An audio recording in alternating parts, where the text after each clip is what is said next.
Boa noite, meus irmãos. Que a graça e a paz do Senhor Jesus estejam com todos nós. Que privilégio estar aqui hoje ministrando a palavra de Deus. Tempo de louvar o Senhor e glorificar o seu santo nome. Convido a igreja a abrir a palavra de Deus lá no Evangelho segundo Lucas, capítulo de número 2. Faremos a leitura a partir do versículo de número 25 até o versículo de número 35. Evangelho segundo Lucas, capítulo 2, de 25 a 35.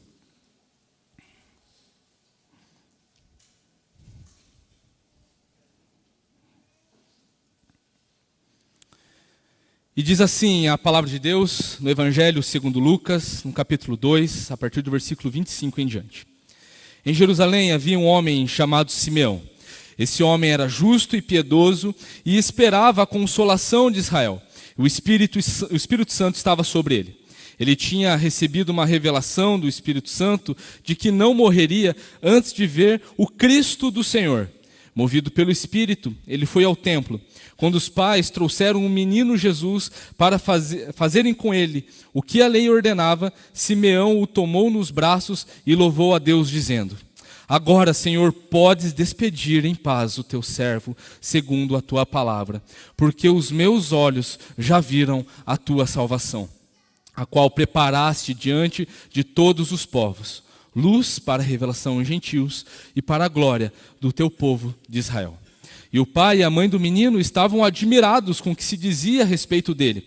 Simeão os abençoou e disse a Maria, mãe do menino: Eis que esse menino está destinado tanto para a ruína como para a elevação de muitos em Israel e para ser alvo de contradição, para que se manifestem os pensamentos de muitos corações. Quanto a você, Maria, uma espada atravessará a sua alma. Vamos orar?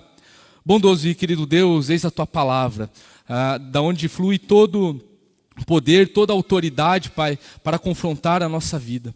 Obrigado, Deus, porque o Senhor tem nos revelado o seu amor através do seu Filho Jesus e te louvamos. Sê conosco nesse tempo, que aprendamos, Pai, aqui essa noite, palavras maravilhosas ministradas pelo teu Santo Espírito em nossos corações. Em nome do Senhor Jesus que nós oramos, agradecidos. Amém.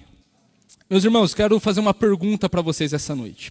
Com certeza você já ouviu essa pergunta muitas vezes ao longo de suas vidas, e eu quero voltar a repetir aqui. O que você gostaria de fazer antes de morrer? Essa pergunta ela está atrelada a várias coisas da vida, expectativas de realizações, até no final desse ano, até a partir do ano que vem, não é verdade? A partir do próximo ano é muito comum, né? Planos para o começo do ano, ao longo de 2025, que geralmente são abandonados em fevereiro, né? Mas a nossa vida, ela é muitas vezes motivada e movida por requisitos que nós colocamos, coisas que nós queremos realizar até o final da nossa vida, ou até o final de um ano. Essas expectativas de vida, essas realizações, essas felicidades que muitas vezes nós colocamos como alvos e objetivos na nossa vida, muitas vezes não são tentativas desesperadas pela busca de paz e esperança. E ouso dizer ainda mais que esses desejos, muitas vezes, Jesus pode não fazer parte disso. Nós lemos aqui a palavra de Deus e nós vimos que um homem de Deus recebeu uma promessa, que algo aconteceria até o final de sua vida. Muitas vezes nós colocamos metas a nosso favor, realizações que queremos fazer e esquecemos do verdadeiro sentido do Natal. O Advento, essa época que nós estamos vivendo, nesse momento do ano, ela tem uma mensagem: Jesus, o Salvador, chegou. Jesus é aquele que nos traz a nossa paz com Deus. A nossa paz com Deus chegou. Essa é a mensagem do Natal. Essa é a mensagem que nós precisamos ouvir e repetir todos os momentos em nosso coração. A mensagem do Natal é que o mundo não pode se salvar. Por isso, Jesus veio. Deus, o Verbo encarnado, veio e morreu no nosso lugar, sofrendo o castigo que nos traz a paz. Essa é a mensagem do Natal. O texto que nós lemos aqui tem como objetivo, o autor aqui, Lucas, tem como objetivo dar evidências de que Jesus é esse Cristo prometido do Antigo Testamento. E no contexto dessa época, a visão do Messias estava muito atrelada com uma visão de um Cristo, de um Messias militar, que libertaria Israel da opressão romana e que este, através do seu poder, governaria o mundo inteiro. Mas Jesus frustrou essa expectativa daquele tempo. Jesus, ele frustrou aquilo vindo como Salvador e vindo como um ser humano comum, um ser humano como eu, como você. O contexto, ao texto anterior que nós lemos aqui, mostra que depois do nascimento de Jesus, Maria e José precisariam cumprir alguns requisitos da lei. E o templo era um lugar onde não apenas ela, como outras famílias estariam ali apresentando os seus sacrifícios e as suas purificações diante do sacerdote, templo que ficava em Jerusalém. E a lei mandava, segundo Levítico 12, que Maria ela estaria impura nos próximos 7 dias, que Jesus ele precisava ser circuncidado no 8º dia, que depois Maria teria que passar por um tempo de purificação de 33 dias, e que depois disso tudo, Jesus ainda precisava ser apresentado, porque existia mais uma lei que dizia que o primogênito deveria ser consagrado ao Senhor. E Jesus ele foi dedicado ao Senhor por essa condição.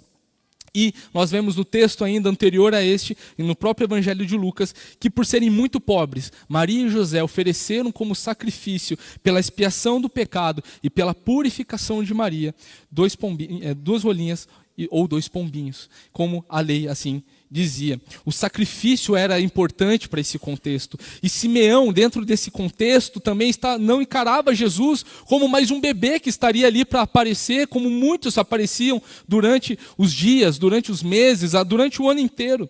Jesus, através do mover do Espírito Santo em sua vida, via Jesus ali como a confirmação, como aquela paz que ele esperava desde o início da sua vida, desde quando o Espírito Santo revelou, e ele sabia que essa verdade era vinda, era prometida e que um dia viria. Simeão tinha a esperança de que ele encontraria um Messias, de que ele viria a consolação de Israel. E por isso, nós hoje, da mesma forma como Simeão foi consolado pela vida do Messias, nós também podemos ser consolados. Nós hoje podemos ter a paz e ter a esperança de uma forma muito mais plena. Por isso, Jesus, ele é a paz que nos dá a esperança ainda hoje. No texto que nós lemos aqui, nós podemos tirar 3 lições importantes para a nossa vida de fé, para a nossa espiritualidade e para que nós entendamos que Jesus Cristo é o Senhor, que Jesus Cristo é o Salvador. Em primeiro lugar, ir ao Senhor é uma obra divina do seu amor e da sua fidelidade. Vimos que Simeão apenas pôde saber quem era Jesus, porque ele era um homem cheio do Espírito Santo. Simeão, aqui no texto que nós lemos, no versículo 25, nos fala que ele era um homem justo, um homem piedoso. Ele era justo, e aqui é uma referência que diz ao seu comportamento, a sua conduta com as pessoas, com os homens, mas também era piedoso, dizendo respeito à sua conduta, à sua postura com o Senhor. E com isso ele também era cheio do Espírito Santo. Simeão, ele nutria e ele alimentava um relacionamento com Deus, e como fruto desse relacionamento, ele era sensível às realidades reveladas pelo Senhor. De uma forma muito específica e especial, Simeão recebeu essa revelação do próprio Espírito Santo aqui. Nós não sabemos a idade de Simeão, muitos pensam que ele era idoso por causa da sua canção, que nós vamos ver daqui a pouco, mas o que importa é que Simeão ele recebeu essa mensagem, dessa consolação, que ele não morreria sem ter visto antes a consolação de Israel. Ele poderia viver muitos e muitos anos, mas ele era firme, porque ele sabia que Deus Todo-Poderoso tinha revelado isso ao seu coração. Ele tinha essa necessidade de consolação, da consolação de Israel, na qual ele também fazia parte desse povo. Nós vimos aqui na nossa introdução que, além do contexto de opressão romana, Israel ainda tinha outros problemas que ele enfrentava e que nós vamos ver ao longo dos evangelhos. Nós vemos ali o legalismo de escribas e dos fariseus, colocando jugo sobre as pessoas, colocando interpretações e tradições, fazendo com que a mensagem de Deus fosse impossibilitada por causa do legalismo e do jugo que era extremamente pesado para a vida das pessoas mais simples. Nós vemos também que cerca de 400 anos existiu um silêncio profético da revelação de Deus. Nós vimos aqui na liturgia o texto de Malaquias, onde foi o último profeta, e houve um período então de 400 anos até a vinda do Messias. Nós vimos também que dentro daquele contexto local existia a crueldade do rei Herodes. Então Israel estava vivendo numa situação muito precária, muito afastada daquilo que era prometido. E a pergunta que fazia eco era a seguinte: quando se cumpririam as promessas da vinda do Messias? Quando viria então a nossa redenção? Quando se cumpriria Isaías 9, versículos de 1 a 7? Mas para a terra que estava aflita não continuará a escuridão. O povo que andava em trevas viu grande luz. Por quê? Porque um menino vos nasceu, um filho se nos deu. O governo está sobre os seus ombros, o seu nome será maravilhoso conselheiro, Deus forte, Pai da eternidade, príncipe da paz. Onde estava a realização dessa promessa?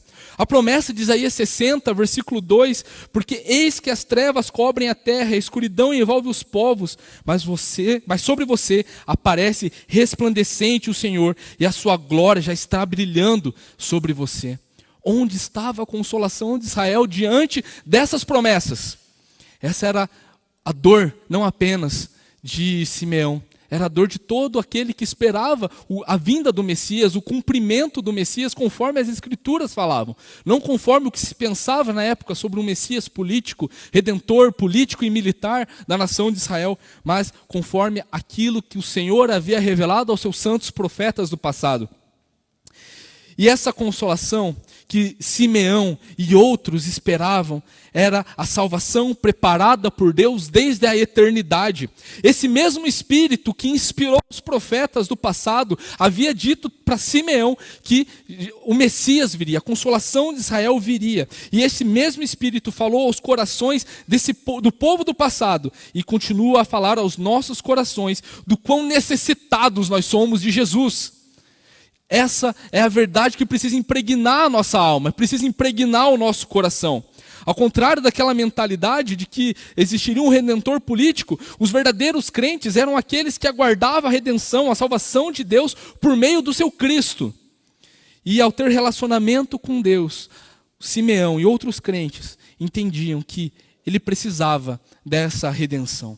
Simeão, ele era obediente. Simeão, ele era alguém que ouvia a voz do Senhor, estava sensível à voz do Senhor, tinha relacionamento profundo com o Senhor e, conduzido pelo Espírito Santo, foi até o templo naquele dia, no mesmo momento em que Jesus estava com os seus pais.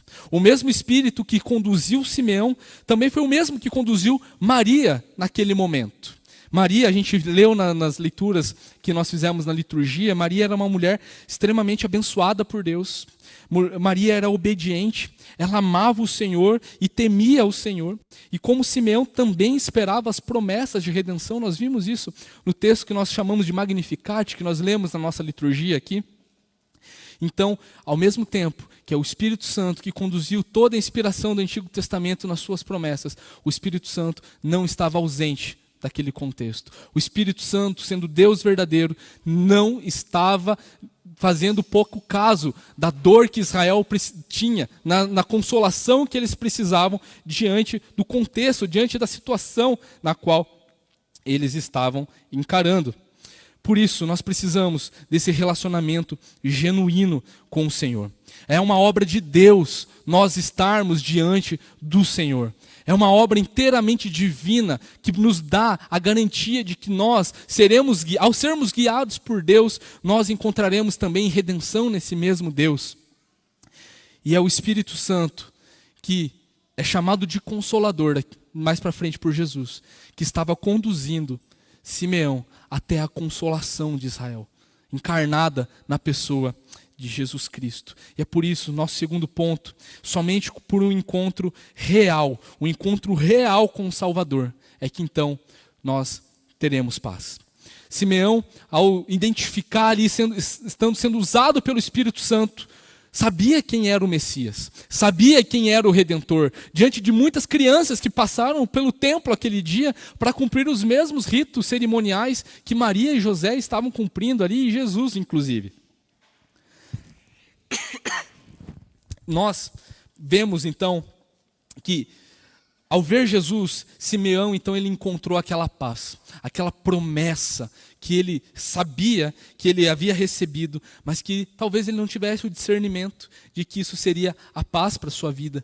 Mas naquele momento, ao ter um encontro pessoal com o Salvador, ali ele então teve paz. O versículos 29 em diante, até o versículo 32, é a famosa canção de Simeão, chamada de Nunc Dimittis, que significa agora despede.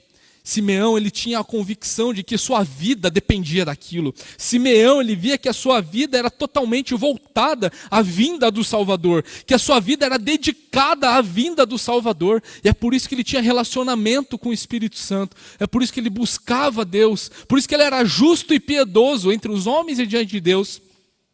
E ele recebeu essa revelação de que ele não encontraria a morte sem antes encontrar o Senhor Jesus. É até bonito ver isso. Ele tinha essa promessa de que ele não encontraria a morte sem antes encontrar com o Salvador, com a consolação de Israel. E a sua vida girava em torno disso. Simeão, ele tinha a esperança e teve seu ápice com essa paz no Redentor. Hoje, com o Redentor visível, com o Redentor vindo, com o Redentor cumprindo tudo aquilo que a lei dizia e tudo aquilo que ele fez por nós e por meio de nós, hoje é esta paz que nos conduz à esperança no Redentor. Simeão esperava na primeira vinda, nós aguardamos, temos a mesma esperança, só que agora na segunda vinda do Redentor. E nós estamos aqui, firmes e fortes. Para Simeão, Jesus não era mais um entre os bebês que ali estavam, e tudo aquilo ali tinha um propósito. Jesus, ele era o Salvador. Versículo 32 vai nos falar qual que era o propósito da vinda do Messias: luz para a revelação dos gentios e para a glória do teu povo de Israel. Jesus, ele não é a salvação apenas para a nação de Israel, ele é a salvação para o mundo todo. Quando Deus ele chama Abraão, Deus ele chama uma família, e ali é oferecido um sacrifício por causa de uma pessoa, de uma família. Depois Deus institui uma nação e é instituído sacrifícios para a nação. Depois, na pessoa de Jesus, cumprindo isso tudo, Jesus ele se torna então, ele é então um sacrifício para o mundo todo. Jesus ele se torna então a redenção, não mais para apenas uma família, não apenas para uma nação, mas Jesus então ele é a redenção do mundo. Jesus é a mensagem de que o mundo não pode se salvar. Jesus é a pessoa da qual nós esperamos redenção e o cumprimento das promessas da eternidade. E Jesus, ele é a nossa luz, luz para gentios, aqueles que não são judeus, porque por causa de Cristo, nós então temos o conhecimento de Deus, do seu amor, da sua salvação em nossas vidas. E também a promessa da vinda do Messias estava totalmente vinculada com essa luz às nações. O Isaías 60, versículo 3, vai falar que as nações caminham para a sua luz. Antes andavam em trevas, mas agora andamos em direção à luz. E essa luz é Jesus, o mesmo Cristo que veio para morrer por mim e por você. Que nós possamos lembrar disso em todo momento, e sabendo que essa promessa não ficou restrita a um povo, mas foi distribuída por causa da sua graça, da graça de Deus, a todos os povos. Glória para Israel, porque da nação de Israel que veio o Salvador. Com certeza. É claro, Jesus é luz também para os israelitas. Jesus também é a nossa própria glória. Jesus é aquele que subsiste toda a existência. Inclusive, a nossa vida ela não teria sentido se não for Cristo em nossas vidas. E nós podemos andar com alegria. Nós podemos então andar com paz. Porque essa foi a reação de Simeão. Despede, agora Senhor, podes despedir em paz o teu servo segundo a sua palavra. Nós em Jesus hoje encontramos a verdadeira paz. Não a paz que o mundo nos dá, mas a paz que somente Jesus nos dá. Somente que Jesus é capaz. As realizações que nós temos, nós só conseguimos ter plena realização em nossas vidas quando temos e cremos em Jesus, que é a nossa consolação. A consolação de Israel nos atinge até mesmo nós hoje, 2000 anos depois, porque também estamos esperando a sua vinda gloriosa. Em terceiro lugar, Jesus, ele revela como é o nosso coração. O texto que nós lemos aqui, na terceira parte dele, Simeão está falando, conversando com Maria e com José, que estão admirados, estão ali impressionados com o que Simeão estava dizendo a respeito de Jesus. Simeão então os abençoa e diz a Maria, que é mãe de Jesus ali, que Jesus ele seria um alvo de contradição. Simeão ele resumiu muito bem o ministério de Jesus aqui. Diante de Jesus é impossível então ser neutro. Quando nós nos deparamos, temos um encontro com Jesus, quando você ouve uma palavra de Jesus, é impossível que o seu coração fique neutro. É impossível que o meu coração também fique neutro. Ou você se dobra diante do Senhor, ou você rejeita o Senhor. Ou você se adora o Deus Todo-Poderoso, ou você odeia o Deus Todo-Poderoso. O Evangelho, ela é boa notícia diante de uma má notícia. Aqueles que creem em Cristo encontram vida eterna, mas aqueles que rejeitam, já estão condenados. A relação com Jesus é absolutamente decisiva em nosso destino eterno. Uns vão para a ruína, como o próprio texto diz, outros para elevação. E aqui o texto nos fala que elevação ele é um sinônimo da palavra ressurreição. A promessa que Simeão está falando a respeito, depois de todo o seu conhecimento e relacionamento com o Espírito Santo, ao longo de sua vida, até encontrar a consolação de Israel, ele tinha plena convicção do que era o ministério de Jesus. O ministério de Jesus não era como no contexto de sua época. O ministério de Jesus foi totalmente ao contrário. Se esperava um rei glorioso, veio o Salvador como um menino simples, numa manjedoura. Esperava-se um Cristo militar que traria a glória de Israel novamente. Veio o servo sofredor, o servo humilhado, o servo que não se usurpou na forma de Deus, pelo contrário, tomou a forma de servo e se humilhou, desde a sua concepção até a sua morte. Era o contraste, a quebra de expectativas. Muitas expectativas que nós colocamos em nossas vidas são fruto da nossa imaginação. E nós precisamos pensar, de fato, quem é Jesus para nós. Jesus, na sua própria condição, já contrariou a expectativa no seu tempo. Jesus, ao longo do seu ministério, foi algo de contradição entre os fariseus, entre os saduceus, entre os escribas, entre os sacerdotes, diante de Herodes, diante do governo do Império Romano. E é assim até hoje. Uns, povo de Deus, aqueles que serão elevados, ressuscitados, enaltecem o Redentor, o poder do Evangelho em suas vidas, que também é o poder de Deus para a conversão e a salvação de todo aquele que nele crê, mas ruína para aqueles que rejeitam, é escândalo para outros. Para outros, Jesus é mais um profeta, é mais um personagem na história, é um louco, é um egocêntrico. Jesus ele é um bom padrão de ética e de moral para que sigamos a nossa vida conforme uma boa etiqueta cristã. Jesus é qualquer coisa, menos o Senhor de suas vidas. Esses encontrarão ruína, porque Jesus ele revela a postura do nosso coração. Jesus, ao olharmos para ele, nós mesmos devemos nos perguntar, nós mesmos nos encaramos e vemos a Jesus e devemos fazer a pergunta: quem é Jesus para nós? Para Simeão, a consolação de Israel. Para os profetas do Antigo Testamento, o servo sofredor, o autor da nova aliança. E para nós, que conhecemos a Bíblia, que conhecemos a palavra de Deus, que nos relacionamos na igreja, podemos muitas vezes não saber quem é o Redentor em nossas vidas. Nós podemos sim ter um relacionamento profundo com Deus e dessa forma, conduzido pelo mover do Espírito Santo, ter um encontro pessoal com Jesus e entender que diante de Cristo, Ele é tudo em nós. Ele precisa ser tudo em nós. Ele precisa ser o Senhor da nossa vida. E isso não é uma postura neutra.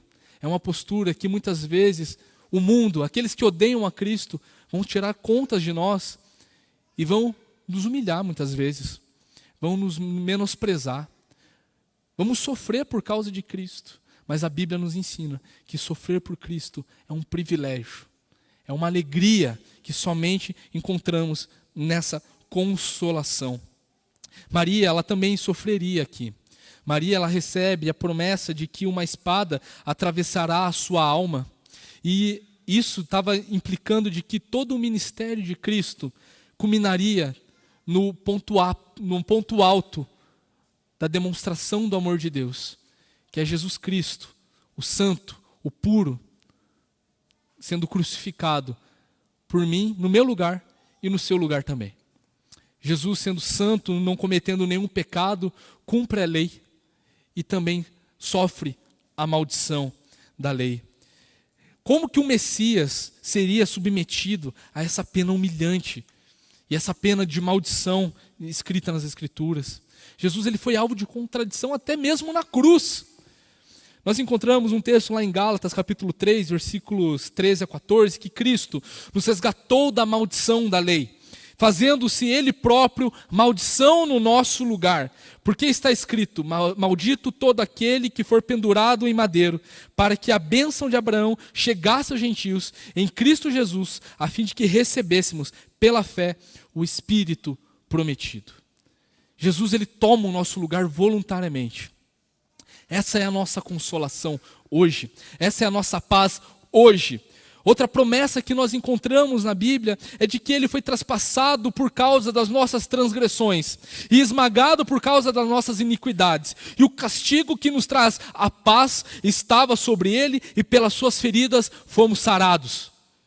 Esse Jesus, esse servo sofredor, a consolação de Israel, que voluntariamente tomou a forma de homem e se fez sacrifício, se fez condenação em nosso lugar, se fez maldição em nosso lugar.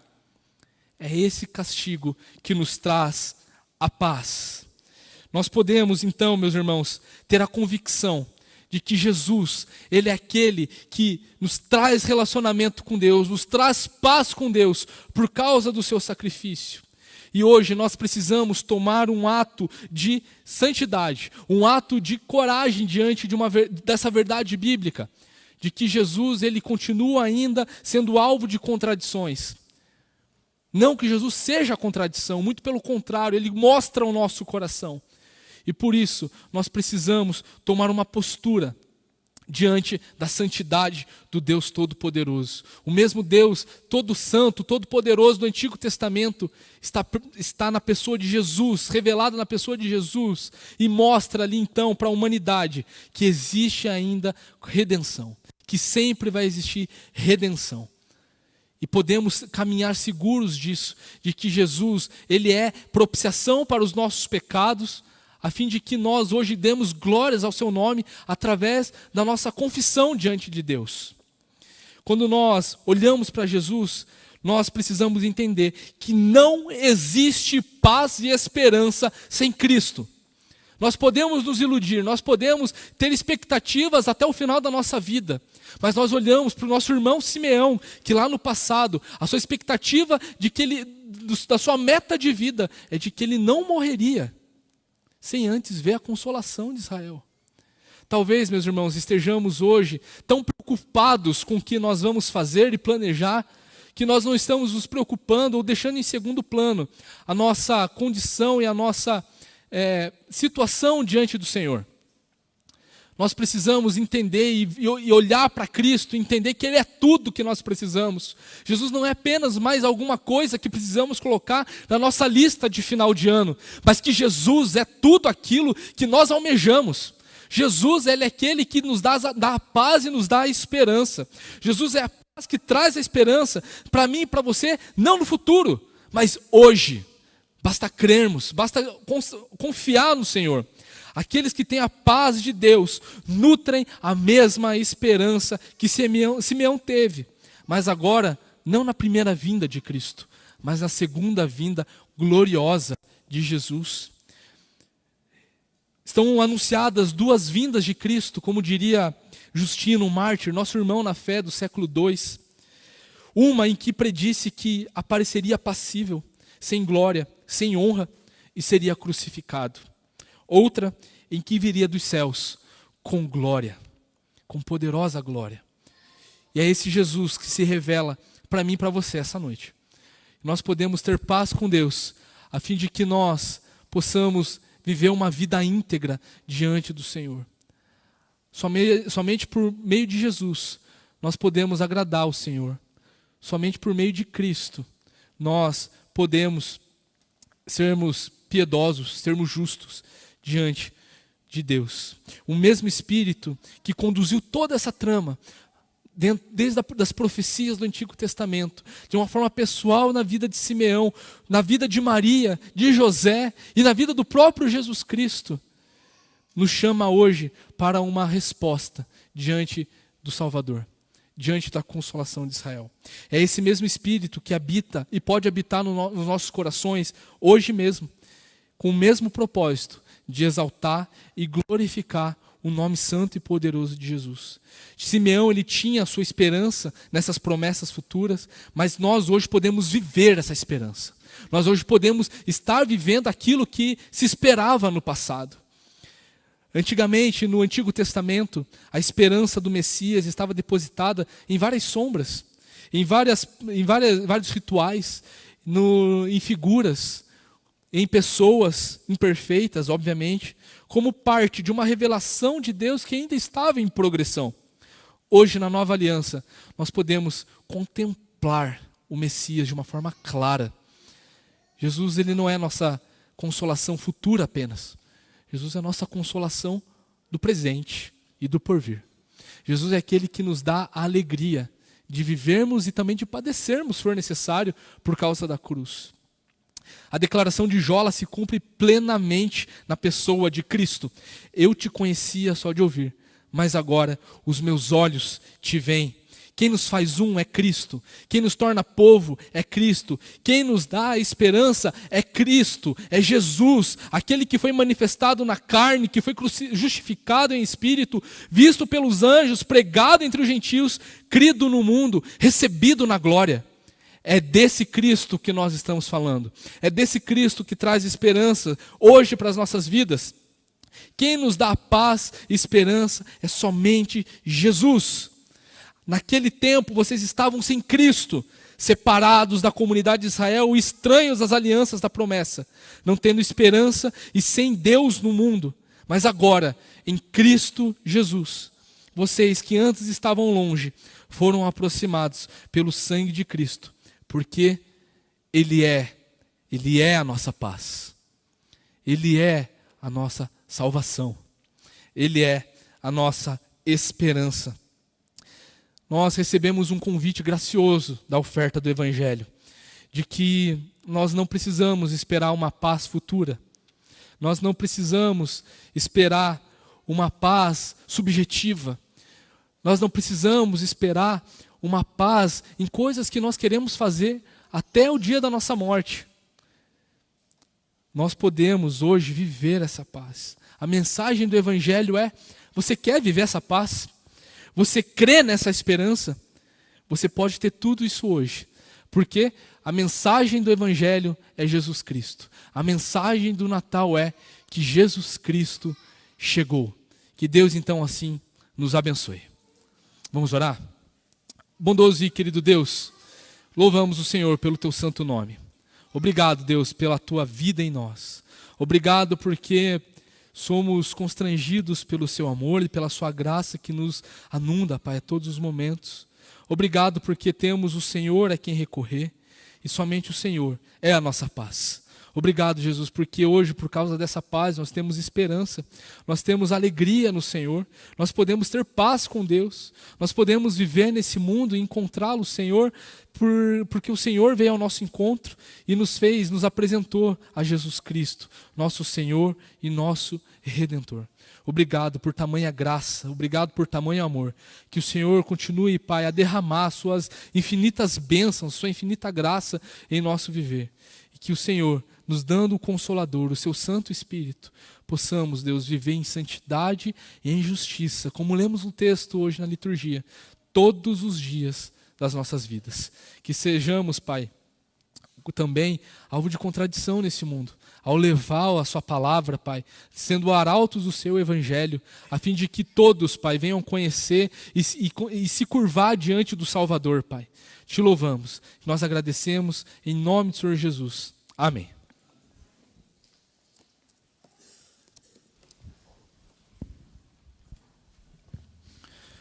Quero convidar os irmãos a se colocarem em pé, nós vamos impetrar a bênção, entoarmos o amém e assim nos despedirmos na paz do Senhor, uma vez que encontramos em Jesus a nossa paz, a nossa consolação e a nossa eterna esperança.